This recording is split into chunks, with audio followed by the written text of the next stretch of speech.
কে এটা কে কি বলে রাজনীতি মানে কি রাজনীতির কি বোঝেন আপনি সত্য কথা বলে রাজনীতি হয় কি সত্য কথা সব জায়গায় বলা যায় না মানে না উনি বলতেছে সব জায়গায় বলা যায় না কি জনসভা কোনটা কোরআনের বক্তব্য হচ্ছে এটা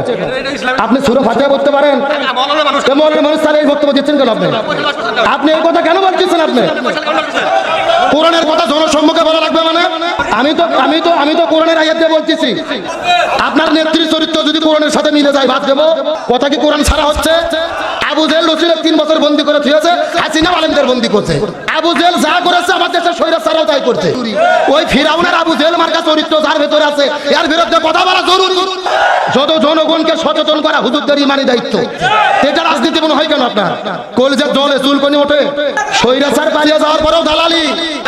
স্বৈরাচারের কথা বললে যাদের চুলকনি ওঠে মনে করবেন স্বৈরাচারের দোষর গত 16 বছর আমরা কথা বলতে পারিনি এখন মাহফিলে বাধা দিলে পিঠের চামড়া থাকবে না